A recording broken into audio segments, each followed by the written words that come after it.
우리 하나님의 말씀 구약성경 신명기 15장 1절 말씀입니다. 이치 하신 줄 알고 봉독 드리겠습니다. 구약 신명기 15장 1절 말씀입니다. 매 7년 끝에는 면제하라. 면제의 규례는 이러하니라. 그의 이웃에게 구워준 모든 체주는 그것을 면제하고 그의 이웃에게나 그의 형제에게 독촉하지 말지니 이는 여호와를 위하여 면제를 선포하였음이라. 이방인에게는 내가 독촉하려니와 내 형제에게 구워준 것은 내 손에서 면제하라. 내가 만일 내 하나님 여호와의 말씀만 듣고 내가 오늘 내게 내리는 그 명령을 다 지켜 행하면 내 하나님 여호와께서 내게 기업으로 주시는 땅에서 내가 반드시 복을 받으리니 너희 중에 가난한 자가 없으리라. 우선 5절까지 봉독 드렸습니다.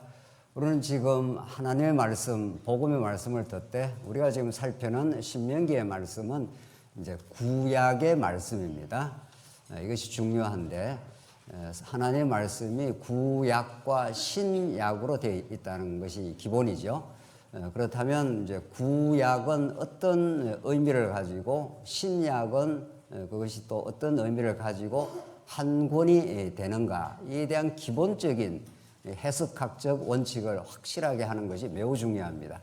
구약을 읽으면서 구약의 맥락에서 해석을 하지 않고 구약에 이러저러한 내용이 나오니 그것이 바로 오늘 우리 신약에다가 적용을 하려고 한다든가 이렇게 될 때 구약이 장차 오실 그리스도를 언약하고 있고 그리스도를 통해서 하나님 어떠하신 분인가를 우리에게 가르쳐 주어 그 하나님의 크고 놀라우심, 그 살아계신 능력, 그의 극진한 사랑 이런 복음의 내용이 우리에게 적용이 되는 것이지 구약의 어떤 내용이 이러저러하라는 내용을 읽고 전체 그 복음의 맥락 복음의 의미를 깨닫지를 못하고 바로 오늘날 이게 오늘날 이게 이러이러하게 적용하고 살아야 되겠구나 이렇게 하면은 성경을 조금 잘못 보는 것이 아니라 완전히 잘못 보게 됩니다.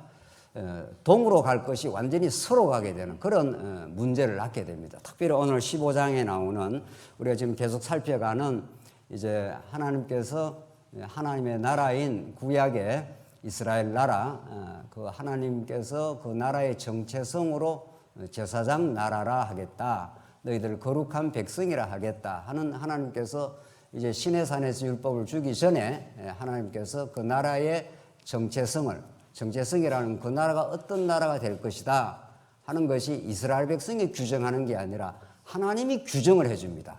우리가 자식 낳아갖고 자식이 자기 이름을 짓지 않습니다.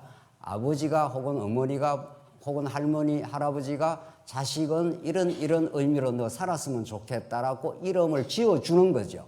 그렇죠.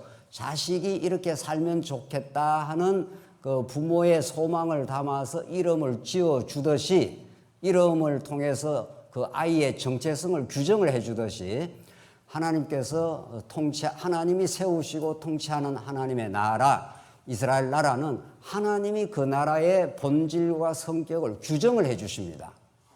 이스라엘 백성들이 이런 나라로 세워가야 되겠다, 저런 나라를 만들어 가야 되겠다고 만들어 가는 게 전혀 아니라는 거죠. 이게 아주 중요하죠. 그래서 이제 하나님께서는 제사장 나라를 건설해 주시겠다고 약속을 하시고 그대로 율법을 통해서 이루어 가시죠. 그것이 구약의 내용입니다. 그렇죠? 지금 우리가 구약을 공부하고 있습니다. 그런데 오늘 본문에 이제 구약의 그 나라를 하나님이 율법의 방식으로 그 나라를 세우고 통치하겠다 이 말이죠. 그래서 우리가 율법 언약이라 합니다. 그 하나님 나라를 이런 율법이라는 우리 아주 쉽게 말해서 한 나라의 헌법과도 같은 그런 나라를 통해서 세워간다 해서 오늘 우리 지난 시간은 이제 11조를 너희가 꼭 드려라 이렇게 돼 있죠. 11조 드리고 11조를 하나님께만 드릴 것이 아니라 너희 가난하고 너희 성중에 거류하는 나그네, 객입니다. 그리고 고아, 과부 이런 자들과 함께 나누어 먹어라 이렇게 돼 있단 말이죠. 그러니까 얼핏 보면 이거 우리 성도들이 이렇게 살아야 되겠구나 이렇게 해서 오늘 우리에다 바로 적용을 시켜버리는 거죠. 아, 옆에 가난한 사람이 있거나 고아가 있으면 이렇게 같이 나누어 먹어야 되겠구나. 뭐 고아나 가난한 사람과 같이 나누어 먹고 도와주는 게 잘못됐다는 뜻은 아니에요. 예수를 믿으면 당연히 그런 그리스도의 마음이 있으면 옆에 연약하고 어려운 성도들과 함께 살아가는 것 너무 중요한 거죠. 그건 신앙의 본질이 아니라 신앙의 본질을 깨달으면 따라 나오는 아름다운 일이죠. 그걸 뭐 하지 말라가 아니라 오늘 본문의 말씀을 그렇게 구약을 장차 오실 그리스도에 대한 복음으로 가르쳐 주지 않고 마치 우리들은 뭘 하라는 식으로 본문을 해석을 해버리면은 성경에서 예수가 사라져 버리는 거죠. 성경에서 예수는 그리스도라고 하는 하나님의 아들 그리스도가 사라져 버리고 마치 우리가 뭘 할 수 있는 것처럼 또 해야 되는 그런 자꾸 부담을 갖게 되는 거죠. 아, 이렇게 살아야 되겠구나 이렇게 되는 거죠. 그런 말씀을 들어 오늘 우리가 주일날 나온 게 아니죠. 우리는 죄악 가운데 허덕이는 존재고 자기 하나 근사기에 간단치 않은 존재고 그런 우리 존재가 이 광야를 살아가면서 우리를 해방케 하고 죄에서 해방시키고 우리의 진정한 통치자가 되시고 하늘나라의 소망이 되시고 그런 정말 살아계신 하나님의 아들 예수 그리스도를 듣고 싶어 온 거죠. 성경에서. 그렇죠? 그래서 오늘 본문 말씀도 오늘 15장 전체가 안식년에 관한 내용입니다. 안식년에 관한.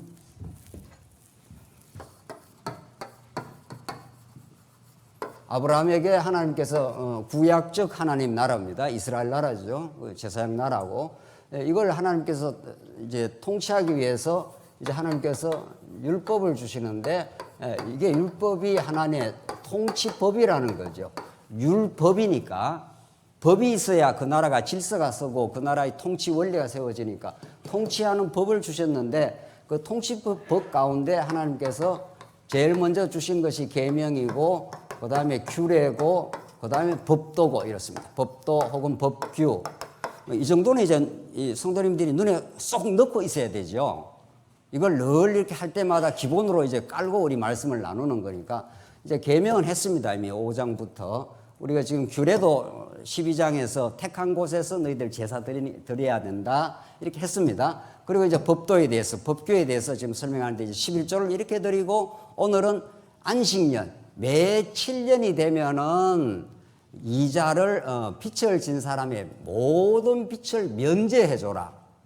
이런 거예요. 얼마나 좋은지 모릅니다. 빚을 엄청 졌는데, 빚을 졌다는 것은 엄청난 짐을 진 거죠. 그 빚을 갚을 때까지는 마음의 평화가 없는 거죠. 이제 우선 구약에서도. 그러니까 오늘 본문 내용은 그런 내용이에요. 그런 내용으로 쭉 이어집니다. 그러니까 6년 지나서 7년이 되면은 그걸 안식년 그럽니다. 그리고 안식년 이전에는 안식일이 있지 않습니까? 6일 동안 일하고 7일째가 되면은 너희들 아무 일도 하면 안 된다. 하지 말라. 너만 쉬는 게 아니라 너희 집에 있는 종들도 짐승들도 완전히 쉬게 해라. 뭐 이런 내용이 있죠.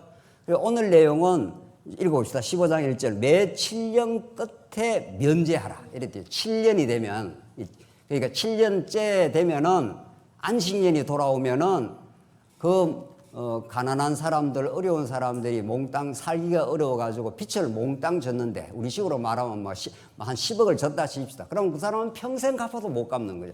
평생 고통받다가 이제 죽어야 되지, 경제적으로. 이제 구약에서 지금 하는 말씀이에요. 우선은 지금 제가 서두에 구약에서 그렇다는 거죠. 구약에서 그런 것은 복음의 원리로 설명이 돼야 되지, 이걸 오늘날 직접 가져오면 안 되는 겁니다. 예. 자, 그래서 2절, 면제의 규례는 이러하니라. 그의 이웃에게 구워준 모든 채주는 그것을 면제하고, 채주, 빚을 준 사람이죠. 그걸 면제해줘라. 이제 빚이 너에게는 없어졌다, 탕감되었다, 이렇게 해주라는 거예요. 그의 이웃에나 그의 형제에게 독촉하지 말지니, 빚을 독촉하면 빚을 진 사람은 엄청 고통을 겪겠죠. 이는 여호와를 위하여 면제를 선포하였습니다. 이날이 안식년이고 모든 빚진 사람들에게 해방의 날입니다. 완전히 이제는 빚이 없다. 이래지니까 이 사람은 엄청 빚을 지고 있다가 7년째가 되면은 그 빚을 전부 털어버리게 되고 새로운 삶을 살 수가 있는 거죠. 이제 빛이 없는 아주 가벼운 삶을 살 수가 있는 거죠. 이 구약 이야기예요. 33절 이방인에게는 내가 독촉하려니와 내 형제에게 구워준 것은 내 손에서 면제하라. 이게 참 재밌습니다. 이방인에게는 독촉해. 괜찮아. 그거는.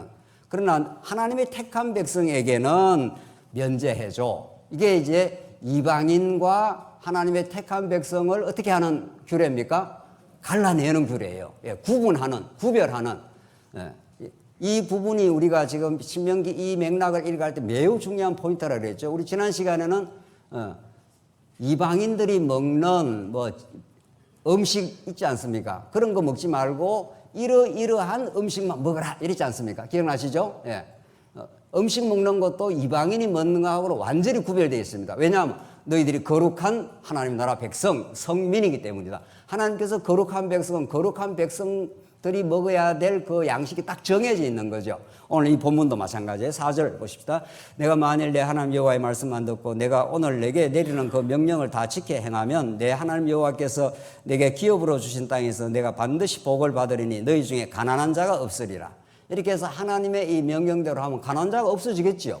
가난한 사람은 어쩔 수 없이 빚을 몽땅 져가지고 매년 허덕이며 정말 아이들하고 살기가 너무 힘든데 7년째가 딱 되면 안식년이 되면 완전히 탕감이 되어버린단 말이죠. 예. 이건 놀라운 이 구약적 제도지요. 예. 오늘날 이런 제도가 없죠. 그렇죠. 오늘날 이렇게 뭐 하는 나라가 있습니까? 7년이 되면은 빚진 사람 다 탕감해줘라. 이제 빚을 털어버려라. 이런 거 없잖아요. 이런 거 없습니다. 이 땅에. 예. 이 땅에 금융을 쥐고 있는 미국의 월스트리트에 금융을 쥐고 있는 사람은 이 돈으로 모든 걸 세상을 지금 돈 기술로 다스리지 않습니까? 그 사람들이. 예. 그 사람들은 오히려 돈을 통해서 더 많이 벌어들이는 거죠. 돈이 돈을 막 벌어들이는 거죠. 그러면 가난한 사람들은 계속 가난해지는 거죠. 예. 가난한 나라는 도저히 회복 불가능하죠. 지금. 어쩌다가 우리나라는 이만큼이라도 이렇게 부강하게 되었는데, 그러니까 세상은 오늘 이런 방식으로 안 돌아갑니다. 이게 바로 구약적 하나님 나라의 모습이에요. 구약적 모습이에요. 하나님 나라는 막 잘 사는 사람은 계속 잘 살고 막 그 사람은 빚을 많이 줘갖고 막 고리대금을 하고 막 이렇게 하는 게 아니라, 가난한 사람들이 너무 가난해서 빚을 몽땅 졌는데 7년째가 되면 안식년이 되면은 해방하는 날이에요. 그런 나라가 구약이 이루어진다는 거예요. 그렇게 해서 전부 빚을 털어버리고 자유하게 되는 그 해방의 날이 온다는 거예요. 이게 무엇을 가리키느냐는 거죠. 중요한 건 이런 내용이 무엇을 지금 가리키느냐. 6절 내 하나님 여호와께서 내가 허락하신 대로 내가 복을 주시리니 이게 하나님 나라의 복인데, 내가 여러 나라에 구워줄지라도 너는 구우지 아니하겠고 내가 여러 나라를 통치할지라도 너는 통치를 당하지 않으리라. 그러니까 너희 나라는 하나님께서 이런 나라를 만들어 주겠다는 거죠. 그러니까 풍성한 나라, 아주 진짜 부강한 나라를 만들어 주겠다. 7절 내 하나님 여호와께서 내게 주신 땅 어느 성읍에든지 가난한 형제가 너와 함께 거주하거든 그 가난한 형제에게 내 마음을 완악하게 하지 말며 내 손을 움켜쥐지 말고, 손을 꽉 움켜쥐니까 뭐 도와주지 않는 거죠. 8절 반드시 내 손을 그에게 펴서 그에게 필요한 대로 쓸 것을 넉넉히 구워주라. 삼가 너는 마음에 악한 마음을 품지 말라. 내 곧 이르기를 7째 해 면제년, 이게 안식년입니다. 자, 오늘 이제 안식년에 대해서 이제 우리가 복음적 의미를 성경 전체를 통해 확인하겠는데, 안식년이라는 게 도대체 왜 우리가 오늘 이 본문의 말씀을 읽어야 되고, 이것이 예수 그리스도 사건하고 어떻게 연결이 되고, 이게 진짜 참 안식에 어떻게 하나님께서 우리를 이르게 하는 건지 이제 하겠습니다. 그래서 7째 해 면제년이 가까이 왔다 하고 내 궁핍한 형제를 악한 눈으로 바라보며 아무것도 주지 아니하면 그가 너를 여호와께 호소하리니 그것이 내게 죄가 되리라. 너는 반드시 그에게 줄 것이요 줄 때에는 아끼는 마음으로 품지 말 것이니라. 이로 말미암아 내 하나님 여호와께서 내게 하는 모든 일에 내 손이 닿는 모든 일에 내게 복을 주시리라. 계속 이렇게 하게 될 때 너희들이 복을 받게 된다. 복을 누리게 된다. 지금 그 말 아니에요? 그러니까 하나님 나라를 율법이라는 방식을 통해서 누리게 된다. 율법이라는 게 하나님의 통치하는 방식이니까. 지금 오늘은 안식년에 관한 거죠. 안식년이라는 이런 법이 있는 거예요. 이 나라에는, 우리 한국에는 그런 법이 없지만 하나님이 통치하는, 하나님이 세우시는 나라는 이런 안식년의 법이 있어요.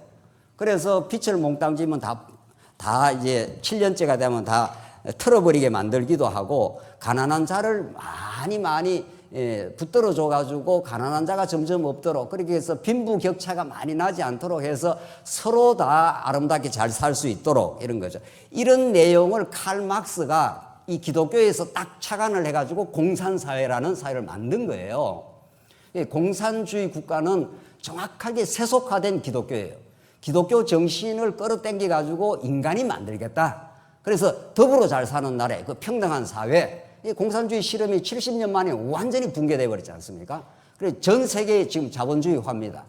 공산주의는 이념은 참 좋지요. 우리 더불어 잘 먹고 잘 살아. 이렇게 칼 막스라는 사람이 그렇게 20세기에 예언자처럼, 혜성처럼 등장을 했습니다. 그래서 온 구라파 일대가 전부 공산주의 사상에 젊은 사람일수록, 지식인일수록 그 사상에 매료가 되는 거죠. 왜 이렇게 잘 사는 사람은 잘 살아야 돼? 혁명에 우리가 깃발을 들어. 이렇게 해서 이 혁명해서 우리가 더불어 잘 사는 평등한 사회를 만들자. 이게 얼마나 젊은 사람들이 피를 끓게 했는지 몰라요. 이게 피를 끓게 했다니까요. 예. 그러니까 막 많은 부자 말이에요. 지나치게 부자고 지나치게 가난한 사람들, 이 현실을 보는 사람은 젊은 사람의 정의의 피가 끓는 거 아니에요. 그래서 때려 타도해버려. 이렇게 해서 수억의 사람이 그 공산주의의 종이 되었습니다. 성공했습니까? 완전히 실패했죠. 공산주의 국가일수록 더욱더 거기에 빈부격차가 더 많이 생기고 권력들이 더 많이 생겨버린 거 아니에요. 거기에 지금도. 그렇죠? 예. 김정은은 지금 뭐 대단한 차를 타고 다니죠. 그 공산주의 국가의 수장이. 그렇게 돼 있어요. 그래서 인간이 꿈꾸는 나라는 인간의 힘으로 도저히 그걸 만들 수가 없어요. 그런데 하나님이 꿈꾸시는 나라, 하나님이 계획하신 나라, 하나님의 나라는 율법의 방식으로 내가 너희를 통치를 하겠는데 안식년을 내가 주겠다. 그러면은 빛을 진 사람은 7년째가 되면 완전히 털어버리게 되기 때문에 얼마나 마음의 자유를 얻겠어요. 구약적인 방식으로. 이런 나라를 내가 건설하겠다, 이런 뜻이에요. 자, 도대체 이게 뭘 의미하느냐? 이게 중요해요. 조금 더 읽고요. 조금 더 읽고. 그래서 11절, 땅에는 언제든지 가난한 자가 그치지 아니하겠으므로. 그렇죠. 가난한 사람들은 뭐 조금 이렇게 농사 짓고 살다가 또 힘드니까 또 빛을 또 얻어버리고 빚을 얻어버리고, 그러니까 그 사람은 점점 악순환이 되는 거죠. 그렇죠. 그렇게 해서 그런 사람이 자꾸 생겨나는 거죠. 그러면 내가 내게 명령하여 이르노니 너는 반드시 내 땅 안에서 내 형제 중 곤란한 자와 궁핍한 자에게 내 손을 펼치니라. 손을 펴줘라. 그렇게 해서 그 고통받고 어려운 사람들이 해방을 받고 짐을 덜고 이렇게 해서 더불어 잘 살게 하라. 지금 그 말이에요. 쉽게 말하면. 그렇죠? 이 얼마나 복되고 아름다운 나라. 하나님께서 통치하시는 나라는 이런 율법을 하나님이 주셔서 이런 나라를 내가 건설해 주겠다 하고 하나님 진짜 건설해 주십니다. 이걸. 구약에는 이걸 이렇게 명령을 해 놓았더니만 예언서, 나중에 선지서 가보면은 이게 이대로 안 돼요. 인간이 이렇게 못한다니까요. 인간은 그래서 자본주의가 이 땅에서 승리할 수밖에 없는 거예요. 공산주의가 못 이겨내요. 인간의 욕망의 그 실현을 못 이겨낸다니까요. 더 가지고 싶고 더 하고 싶은데 나눠줘? 어림없어요. 안 된다는 거죠. 그러니까 혁명으로라야 나눠주는 거죠. 때려 눕혀야, 타도를 해야 그게 나누어지지 인간이 스스로 선의로 나눠주지 않습니다. 절대로. 나누어줘도 그것이 인간은 만약에 나누어준다면 나누어지고 다시 돌아오는 걸 기대합니다. 반드시. 타락한 인간은 그랬어요. 진짜 선의로 나누어주고 잊어버리고 감사하지 않습니다. 그래서 하나님의 사람만이 그게 가능한 건데 하나님 나라는 하나님께서 통치하고 하나님께서 그렇게 하시겠다는 거죠. 자, 오늘 이 안식년의 이 사건. 자, 처음에는 빛을 탕감해줘라. 면제를 해주라는 거. 그 다음에 두 번째는 가난한 자가 있으면 손을 펴줘라. 그래서 더불어 같이 살도록 하라. 이런 거죠. 누가 하신 일이에요? 누가 하신 일이죠? 이 일을 누가 하시느냐. 이게 구약에는 경제적 개념으로 땅에 속한 개념으로 설명을 하지만 이게 복음으로 성화가 되고 복음으로서 적중이 되면은 이 경제적인 이야기가 아닌 거죠. 그렇죠? 빚이라는 것이 정확하게 죄입니다. 죄. 그러니까 죄의 빚을 우리가 많이 진 거죠. 죄를 엄청 우리는 벌써 아담 타락 이후 모든 인류가 죄의 무거운 짐을 지고 있습니다. 아무도 그걸 탕감해 줄 수 없습니다. 이 빚이라는, 구약의 빚이라는 것이 죄를 상징하는 구약적 표상이라고요, 이게. 그러니까 그 빚을 스스로가 절대로 해방을, 그 빚에서 자유함을 얻을 수 없기 때문에 안식년이 되면 그때 풀어주라는 거예요. 그렇죠? 안식년이 돌아오면. 그러니까 이 빚을 많이 진 사람은 뭐를 간절히 기다리겠어요? 1년, 2년, 3년, 3년쯤 되면 이제 한 몇 년 남았습니까? 3년, 4, 뭐 이렇게. 그러니까 한 4년, 5년쯤 되면 그 무거운 짐을 지고 이제 한 1년만 지나면 7년째가 되면 이 모든 짐을 벗고 우리 자식들하고 좀 먹을 거 먹고 좀 살 수 있어. 그날을 얼마나 소망하겠어요. 정말 빚을 져본 사람만 아는 거죠. 정말 이거는. 빚을 엄청 져보고 그 빚을 뭐 우리나라도 뭐 그런 게 있다면서 뭐 파산 뭐라고 해야 될지 잘 모르겠는데 뭐 빚을 많이 지면 그 파산해서 싹 정리해버린 거 뭐라 그러죠? 그런 거 있잖아요. 뭐 파산 신고인가 뭔가. 예? 개인 회생, 뭐 개인 회생. 그거 좀 비슷한 거네요. 그러니까 뭐 빚을 너무 많이 져니까 막 파산 신고 해갖고 완전히 다 털어버리고 새롭게 이제 개인 회생을 해갖고 새로 출발해라. 뭐 이런 거죠. 그걸 좀 약간 비슷한 거, 뭐 비스무리한 거지. 비스무리한 거지만. 이 성경은 그런 정도 말씀이 아닌 거죠. 아담 타락의 모든 인류가 죄악의 짐을 졌습니다. 하나님에게 엄청난 빚을 져버렸어요. 빚을 져서 이걸 갚아도 갚을 수가 없어요. 그래서 하나님께서 용서의 도를 가르쳐 주면서 마태복음 우리 지지난 시간 공부한 내용이네. 1만 달란트의 빚을 져서 주인이 그걸 다 탕감해 주지 않았어요? 근데 이 인간이 1만 달란트라는 그 어마어마한 돈이 평생 갚아도 못 갚는 막 수백억 되는 돈, 우리식으로 말하면은. 그런데 100달란트, 100데나리온 자기한테 빚진 사람 오니까 막 족적지 않습니까? 너 빚 갚아라 이래가지고. 그렇죠? 그래서 예수님께서 다시 불렀죠. 야. 나는 너한테 수백억의 빚을 다 탕감해 줬어. 너는 너 옆집 사람한테, 한 10만 원 그거 안 갚았다고 그렇게 그 가난한 사람을 족쳐서 되겠냐, 나. 나는 너한테 어떤 존재야. 그런 그 임금의 빚을 완전히 탕감해 주는 그 임금 비율을 마태복음에서 우리 지도자는 사람 공부했지 않습니까? 그런 내용이에요. 인간이 죄악의 짐이라는 게 보통 무거운 게 아닙니다. 그 무거운 걸 어떻게 입증을 할 수 있습니까? 이 죄라는 것에 인간이 사로잡혀 있다는 걸 어떻게 우리가 알 수 있습니까? 어떻게 입증할 수 있습니까? 죄에서 참 자유를 얻지 못하면 예수 그리스도를 통해서 이 안식년, 면죄인에 완전히 빚을 다 갚아버린 사람은 훌훌 털고 마음의 자유함을 누려요. 그러니까 자유함이 있느냐, 죄에 지금 물려 사느냐, 이 두 개 차이 아니에요. 그렇죠? 이미 십자가로서 2000년 전에 다 정리를 했습니다. 그런데 그 말씀을 깨닫지 못하면 아직도 죄 가운데 살지요. 그렇죠? 예수님은 벌써 다 청산을 했는데 2000년 전에 그 복음 진리를 깊이 깨닫지 못하고 그것이 내 마음속에 새 언약의 성취로 마음의 진리가 깨닫지 않으면 계속 짐지고 사는 거예요. 뭐 어떤 그런 사람이 있었다는 거 아니에요. 차가 이제 지나가는데 막 무거운 짐을 지고 가다가 아이고 너무 무거운 것 같으니까 옆에 사람이 차를 세워가지고 아이고 당신 뒤에 타세요. 너무 무거워 본다 하니까 탔다는 거죠. 그 비유 아시죠? 타고 뒤에 끙끙거리는 소리가 났어. 그래 운전수가 돌아보니까 이 사람이 계속 짐을 지고 오고 있다. 어이구 당신 왜 그 짐을 좀 내려놓으라니까. 아이고 태워주는 것만 해도 고마운데 말이죠. 내가 이걸 내려서 되겠냐. 예수를 꼭 그렇게 믿는 수가 있어요. 예수님에게 타버리면 모든 짐을 그게 다 내릴 수가 있는 거죠. 근데 그 진리를 모르면 예수를 제대로 못 믿으니까 계속 죄악에 끄달림이 있는 거죠. 어떻게? 죄악에 아직 시달리는 사람이 두 정상이 정확하게 나타나요. 죄악에 시달리고 있다는 두 가지 양상으로 죄의 정상이 나타나는 하나는 자기가 죄를 인정을 안 합니다. 자기가 얼마나 죄인이라는 걸 인정을 안 하는 정상으로 나타나요. 자기가 죄인이라는 걸 깊이 알고 하나님 앞에 그걸 고백하고 인정하면은 죄악에서 완전히 해방을 받죠.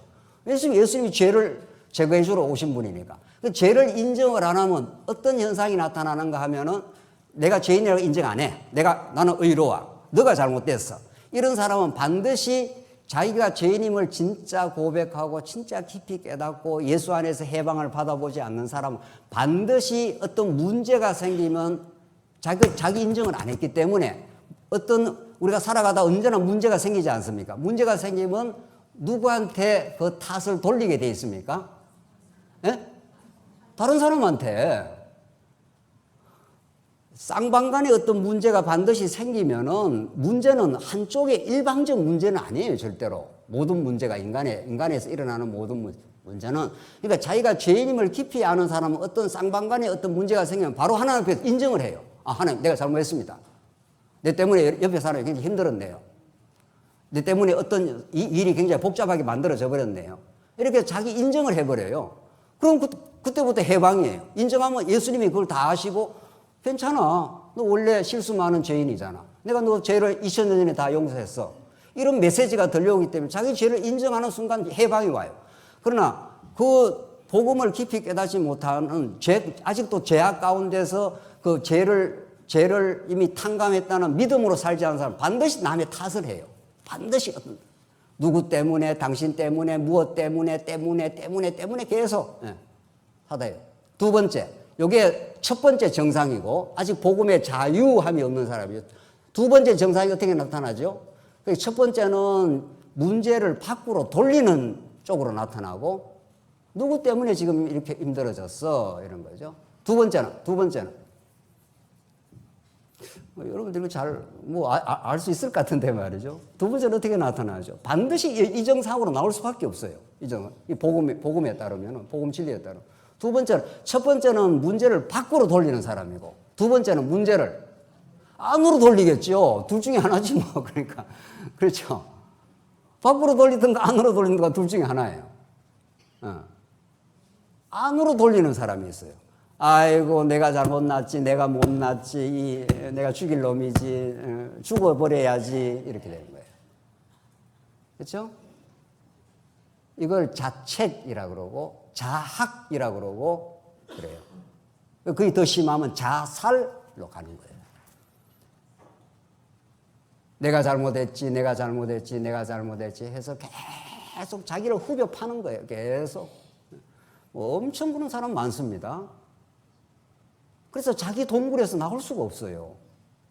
마치 자기가 의로운 것이나 된 것처럼 뭘 잘못하고 하나님 앞에 딱 인정하면 끝나는 건데 자꾸 자기가 그걸 반성하고 극복할 수 있는 사람으로 뭔가. 그래서 자꾸 자기를 자책을 하고 자학을 한다고요. 자꾸 내가 못난 인생이지 이렇게.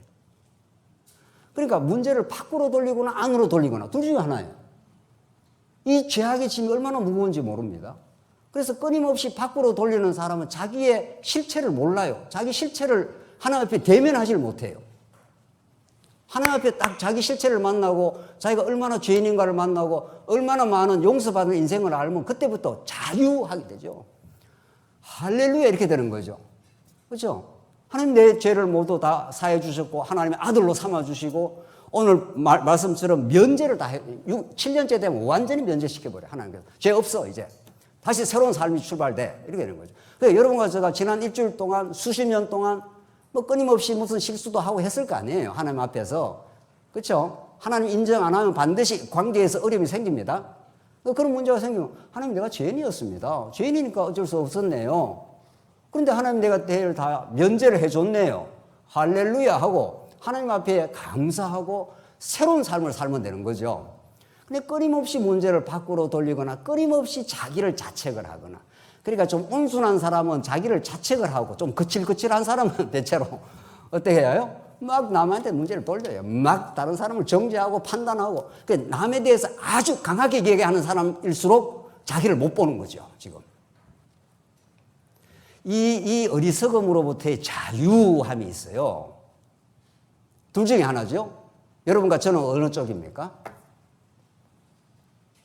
그래서 아직 마음에 평안이 없지요. 남을 계속 공격을 하는 사람은 그 공격하고 나서 마음이 불편한 거예요, 또. 그렇죠? 공격해도 불편하고 자기를 공격해도 불편합니다. 어떻게 해야 돼? 이 죄의 지루곡에서 누가 벗어나? 아무도 못 벗어나죠. 여러분과 저의 삶을 한번 돌이켜 보십시오. 여러분의 가정에서 어떤 언어를 쓰고 사는가 한번 돌아보십시오. 당신 때문이야, 당신 때문이야. 이런 사람은 계속 다른 사람을 지적해요. 소위 지적질을 한다고요. 안 그런 사람은 계속 자기를 지적질해요, 또. 그래서 나아지도 잘 못해요. 만나는 것도 두려운 거예요. 사람 만나는 것도.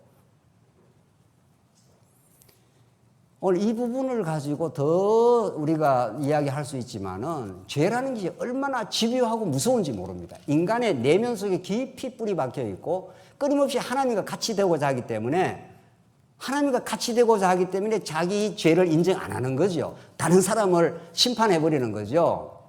거꾸로 자기가 하나님처럼 살 수 없다고 느끼니까 자기를 그냥 공격을 해 버리는 거예요. 그래서 이래도 저래도 인간은 참 자유함이 없는 거죠. 죄에서 해방이 없는 거죠. 오늘 이 안식년 사건은 7째 해 면제인이 다가오면은, 그날이 오면은 그런 죄의 웅덩이에서 다른 사람을 공격하거나 자신을 공격하거나 이 악순환의 이 고리에서 완전히 해방되는, 그것이 바로가 이스라엘 백성들을 나가려 하면은 놔줍니까? 안 놔줍니까? 바로가 놔줘요? 안 놔줘요? 절대로 안 놔주죠. 꼭 붙들고 있습니다. 바로가. 또 나가려면 또 붙들고 또 붙들고. 그래서 바로의 그 악바구니 속에서, 바로의 그 소나기 속에서 이스라엘 백성이 나갔다 하는 거예요. 계속 심리적인 이 고통을 치르는 거예요. 못 나가는 거예요. 그래서 6월절 어린 양의 피를 문설주와 모든 문 인방에, 문 전체에 다 발라버린 거죠. 피를. 그래서 장자가 죽고 해방 사건이 일어나는 거죠. 그래서 그 바로의 죄악의 권세로부터 이래도 문제고 저래도 문제고 말이죠. 네. 자기를 공격해도 문제고 남을 공격해도 문제고 말이죠. 그 자유함 없음, 마음에 기쁨과 감사가 없음. 그래서 얼굴이 편안치 않는 거예요. 막 남을 이렇게 공격의 대상을 하나 찾아야 되니까. 그렇죠? 이 얼마나 고통스러운지 모릅니다. 인간은 여기에서 아무도 못 벗어납니다. 여러분과 제가 진리를 들으면 정말 자유함을 얻게 되고, 하나님, 내가 죄인이었습니다. 내가 하나님 노릇 많이 했네요. 그런데 하나님 내게 완전히 면제를 해줬네요. 7년이 되니까 완전히 다 털어버려줬네요. 그렇죠? 그러니까 뭐 완전한 새로운 삶을 자유롭게 살 수 있는 거죠. 또 그러다가 또 좀 우리가 범죄하잖아요. 또 그러다가 우리는 죄의 뿌리가 있는 거니까 언제나. 예수님이 다시 오시는 날까지, 우리가 영원한 천국 갈 때까지 죄의 뿌리가 있어요. 또 그러면 또 7년째가 되면 어떻게 해요? 또 새롭게 시작하는 거죠. 아까 뭐라 그랬죠? 개인 회생? 개인 회생. 완전히 개인이 다 털어버리고 다시 회생이 되는 거죠. 이렇게 자유할 수가 없습니다. 예. 그러니까 여러분과 제가 죄를 안 지으려고 하면 안 돼요. 죄인은 죄를 짓게 되어 있습니다. 죄를 안 지으려고 발부둥 치는 게 불교고 유교고 그렇습니다. 우리가 예수 믿는 사람은 죄인임을 인정하고 예수를 발견하는 거죠. 우리의 완전한 해방자 말이죠. 완전한 해방자. 누가복음 보십시다. 누가복음 4장 16절 보십시다. 예수님께서 어떻게 선포를 하셨는가 한번 보십시오. 누가복음 4장 16절 말씀 앞에 보십시다. 4장 16절. 예수님이 공생애를 처음 시작하면서 가장 먼저 말씀하신 내용이에요. 16절. 예수께서 그 자라나신 곳 나사렛에 이르사 안식일에 늘 하시는 대로 회당에 들어가사 성경을 읽으러. 안식일에, 이게 중요해요. 예수님께서 이렇게 복음을 전파하는 장소나 시기는 정확하게 하나님의 타이밍이라는 게 있습니다. 예수님께서 어떤 복음의 안식의 의미를 가르쳐 주려고 안식일에 나오죠. 안식일에 늘 하시는 대로 회당에 들어가서 성경을 읽으려고 서심해. 17절. 선지자 이사야의 글을 드리거늘 책을 펴서 이렇게 기록된 데를 찾으시니 곧 주의 성령이 내게 임하셨으니 이 가난한 자에게 복음을 전하게 하여. 가난한 자 나오죠. 이거 경제적 가난한 자 아닙니다.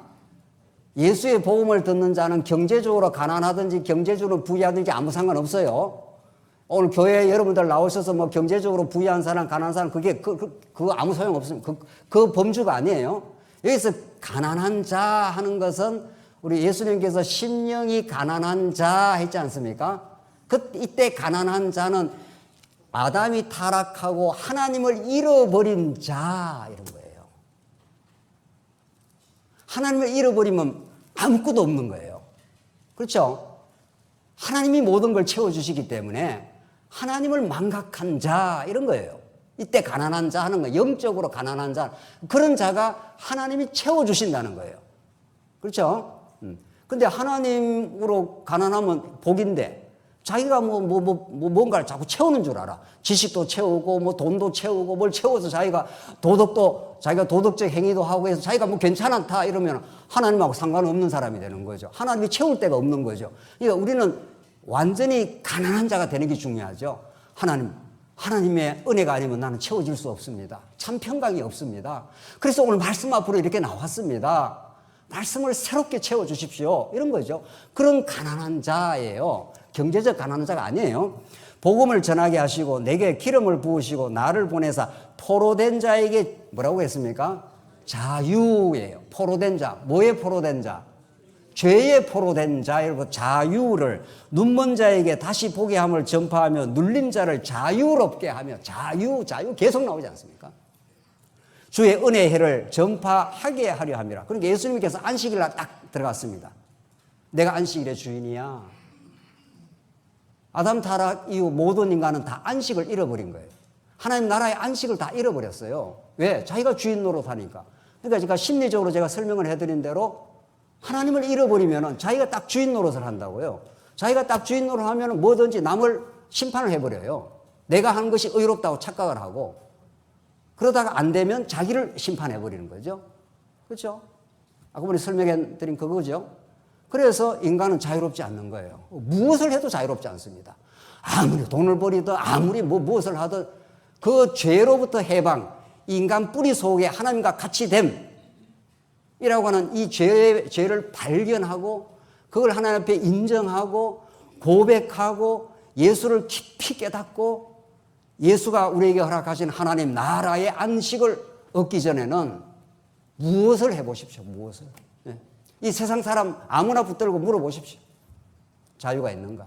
안식이 있는가? 늘 불편한 거예요. 늘 불편한 거예요. 죄를 온 몸에 안고 다니는 거예요. 안고 다니는 거예요. 그걸 누가 해방시켜 주냐고. 예수님이 그걸 내가 자유하게 했다는 거예요. 안식, 참 안식을 내가 주셨다는 거예요. 자, 그래서 오늘 안식이라는 게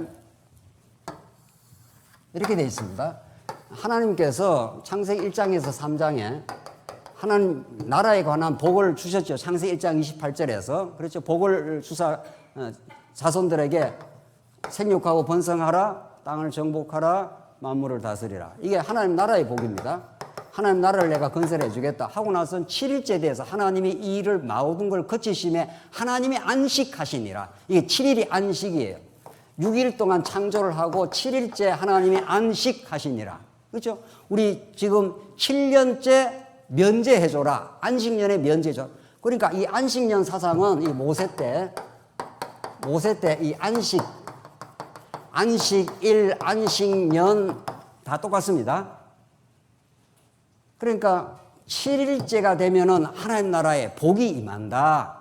하나님이 통치해 주시고 하나님이 모든 걸 공급해 주시니까 하나님의 사랑하는 백성은 하나님께 모든 걸 의지하고 마음의 평강을 누리는 거예요. 하나님이 지금까지 통치했습니다. 앞으로도 하나님이 우리를 다스려 가실 것입니다.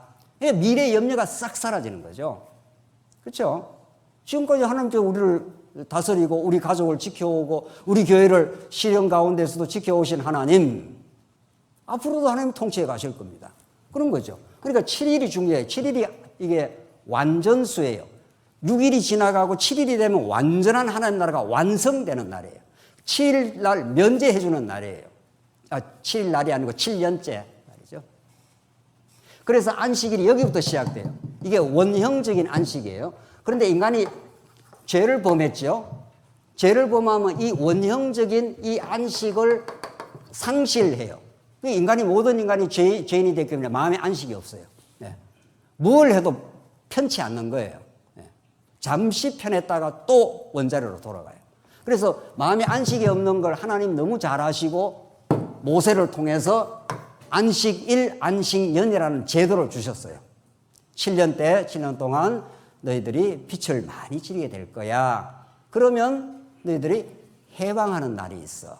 가난한 자가 이제 손을 펴서 그들도 체험이 있는 날이 있어. 그런 거죠. 이때 가난한 자, 제가 설명했지만 하나님을 잃어버린 자, 이게 영적으로 가난한 자예요.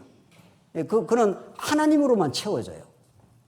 여러분과 저의 영혼은 하나님 말씀으로만 평화, 감사, 그 충만함, 다른 사람 정죄하지 아니함, 자기도 이제 정죄하지 않아. 예수 그리스도 안에 있으니 이제는 다시는 정죄함이 어떻게 해요? 없느니라. 예수 안에 있으면 다른 사람을 정죄할 이유도 없고 자기를 정죄할 이유도 없어요. 왜? 하나님이 나를 의롭다 하셨기 때문에. 아멘이죠, 진짜? 하나님 우리를 의롭다 했어요. 너는 내 아들이라 이렇게 했다니까요. 내가 아무리 흉악한 죄를 많이 지었어도 옛날에. 그렇죠? 그 죄라는 것도 하나님을 거부한 죄입니다. 뭐 죄라는 게 뭐 남 살인하고 뭐 이것도 죄긴 죄지만은 그런 거 이전에 본질적인 죄. 그래도 하나님 앞에 예수 앞에 예수의 피로 우리가 핏부림을 당하면은 우리가 하나님의 아들로 거듭났다니까요. 하나님께서 여러분과 저를 내 사랑하는 아들이라 탕자가 돌아왔을 때 야 이 탕자야. 탕자가 아니고 아들로 뭐 하든가. 예. 너 가지고 간 돈 다 어디다 다 탕진하고 와서. 아버지 안 그럽니다. 아버지는 돈에 관심도 없어요. 아버지의 관심은 아들의 생명, 아들의 건강 그 자체라고요. 하나님은 여러분과 저의 영혼과 생명과 그 자체에 관심이 많아요. 어느 세상 아버지가 자식 너 돈 버렸어 안 버렸어 그거 관심이 많습니까? 예? 너 돈 이달에 얼마 버렸어? 뭐 이렇게 관심이 많냐고요. 애쓴다. 건강 잘 지켜. 너무 애쓰지 말고 건강 잘 지키고 직장생활 잘 해. 그게 모든 아버지의 심정이죠. 내가 널 사랑해. 너무 무리해서 건강해지지 말고 공부도 너무 무리하지 마. 직장생활도 너무 무리하게 하지 말고 너 내 사랑하는 아들이잖아. 그러니까 부모는 자식의 건강과 그 생명에 관심이 많지. 그렇죠? 하나님 여러분과 저의 무슨 뭐 다른 데 관심이 있는 게 아니에요. 여러분과 제가 오늘 이 자리에 찾아오면 하나님 우리를 너무도 기쁘게 보시고 너무도 사랑하시고 여러분과 저의 영혼을 지금 시달려 왔단 말이죠. 일주일 내내 시달려요. 욕심, 미움, 다른 사람 정죄 뭐 계속 시달려요. 우리는 죄 때문에 시달려요. 늘. 평안이 없어. 안식이 없어. 그러니까 하나님께서 말씀 앞으로 다시 불러서 그 무거운 죄의 짐을 털어내 주는 거죠. 오늘이 바로 안식일이고 안식년이죠. 오늘이 날마다 안식일이지만 우리는 그렇죠. 안식일의 주인이 누구라고요? 예수가 안식일이라는 거야. 예수가. 그렇죠.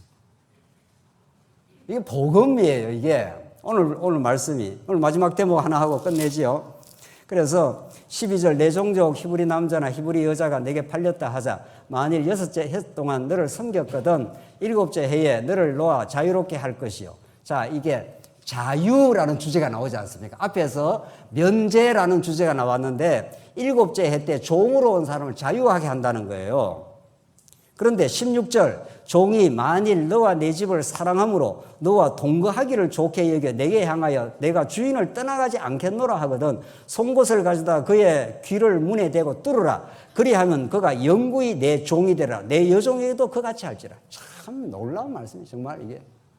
그 앞에는 종이 6째 되면 노예가 얼마나 힘듭니까? 이때 고대 사회 때 노예는 완전히 뭐 짐승이에요. 거의 짐승 수준이에요. 일 시키면 그대로 해야 되고 말이죠. 그렇게 고통하다가 7년째가 되면 자유하게 해주라는 거예요.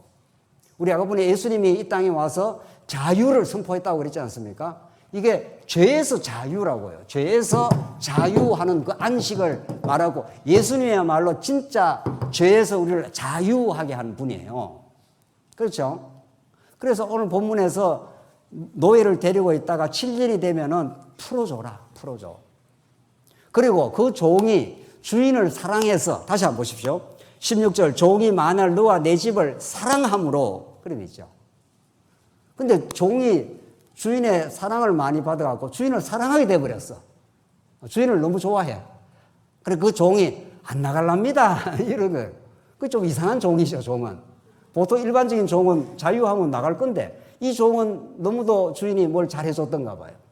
그 주인을 사랑해서 안 나가랍니다 하면 그러면 나가기 하기 말라는 거예요. 귀에다가 문에다가 귀에다가 뭐라 그랬습니까? 송곳을 가져다 귀를 뚫어버려라. 이게 내 사랑의 종이 되었다는 증표다. 그렇게 해주라는 거예요. 이게 뭘 말합니까? 뭐 오늘날 여러분과 저한테 뭐 귀에다가 송곳으로 뚫으라는 말은 아니잖아요. 이게 다 하나의 상징이라고요. 복음의 상징. 그 앞에서 종이 자유하게 하라는 것은 우리가 예수를 믿으면 어떻게 해요? 죄의 종에서 어떻게 해요? 자유합니다. 정말. 그래서 우리는 정말 예수 안에서 다른 사람 정죄할 일도 없고 자기를 정죄할 일도 없고 이제는 탐욕에 더 시달릴 일도 없고 하나님 감사합니다. 오늘 이렇게 채워주시고 인도해 주시고 사랑해 주시고 오늘 이 자리까지 지켜주셔서 감사합니다. 이래 되는 거죠. 모든 것이 은혜라면서요. 은혜 모든 것이 은혜라고 은혜 노래에 그렇게 부르더만요. 그게 자유한 사람이에요. 어디서? 죄의 종에서 자유를 느낀 사람이에요. 자, 그렇게 자유한 사람은 마음대로 삽니까? 오늘 이제 하이라이트인데, 오늘 이 본문에. 자유한 사람은, 예수 안에서 자유를 얻었으니까 내 마음대로 살아버려. 마음대로. 죄 많은 곳에 은혜가 넘친다며. 마음대로 막 살아, 마음대로. 안 그렇습니다. 진짜 자유를 얻어본 사람. 진짜 마음에 참 안식과 평안을 얻어본 사람은 그 예수님을 너무 사랑하게 돼요. 오늘 본문에 나오는 대로 종이 만일 16절 너와 내 집을 사랑함으로 너와 동거하기를 좋게 여기면 그냥 동거하게 해라 말이죠. 그러면 귀에다가 송곳을 뚫어서 이건 내 사랑의 종이라고 해줘라 이런 말이죠. 여러분과 제가 그 그리스도의 사랑줄에 매여서 그래서 오늘 이 자리까지 오신 거예요. 맞습니다. 주님을 사랑하게 됐습니다. 주님 아니면 살 수가 없습니다. 주님이 나의 전부입니다. 주님이 아니면 내 삶에 의미가 없습니다. 영원히 우리를 죄에서 해방시켜 주시니 참 자유가 있습니다. 이렇게 우리는 죄에서 자유함을 받아서 마음대로 사는 삶으로 사는 게 아니라 그건 복음을 왜곡한 거죠. 너무도 신앙이 미숙한 거죠. 그렇게 된다면은 우리는 복음에 진짜 사로잡히면은 내가 평생 송곳을 내 귀에 뚫어 주님의 종이 되겠습니다. 주님이 이렇게 하라면 이렇게 하고 저렇게 하라면 저렇게 하고 주님이 가난하게 살면 가난하게 살고 주님이 부유하게 살면 부유하게 살고 주님이 먼 곳에 가서 복음을 전하라면 가고 고난 받으라면 고난 받고 그렇게 살겠습니다. 이제 주님의 사랑의 종이 되고 말았습니다. 주님 한 분으로 충만하고 만족합니다. 이게 여러분과 저의 고백인 거죠. 오늘 본문이 이 안식년의 이 복음이 이 면제해주는 죄의 종에서 면제해주고 자유하게 한 이 복음은 여러분과 저를 완전히 그리스도에게 사로잡아서 그리스도 위에서 남은 삶을 살랍니다. 이제 남은 내 욕망을 실현하는 게 별 재미가 없습니다. 이렇게 되는 거죠. 사랑하는 성도님들, 오늘 이 안식년의 이 복음, 안식의 참 주인 되신 예수 그리스도의 복음, 이 복음만이 하나님이 얼마나 지금도 살아계셔요. 지금 이때 역사하신 구약의 역사하신 하나님은 지금 예수를 보내주고 성령을 보내서 지금 살아계신다니까요. 지금 여러분과 저를 이 자리까지 인도하시고 죄의 족에서 완전히 면제시켜주고 자유하게 했습니다. 그래서 여러분과 저를 사랑의 종으로 만들어 주신 거죠. 하나님 남은 삶은 이렇게 주를 위해 살지 않으면 내 삶에 의미가 없습니다. 이렇게 그 크고 놀라운 능력과 사랑, 그 하나님의 지금도 살아계셔서 언약의 역사를 쥐고 오늘 우리 교회 모든 걸 쥐고 계신 하나님, 그 하나님이 지금 역사를 하시는 거죠. 그분 한 분을 제대로 성경에서 정통으로 만나시고 참된 자유의 삶이 있기를 바랍니다. 기도하십시다. 자비하신 하나님 아버지 은혜를 감사합니다. 우리가 얼마나 죄에 시달리고 자기 자신을 모르고 허탄한 욕망을 추구하며 살아왔던지 모릅니다.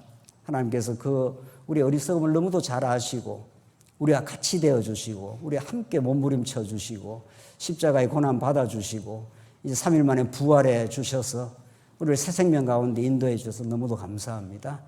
주님만이 우리의 삶의 의미가 되었사오니 주님만을 바라며 그 기쁨 속에 우리의 남은 삶을 살게 하시옵소서. 예수님 이름으로 기도하옵나이다. 아멘.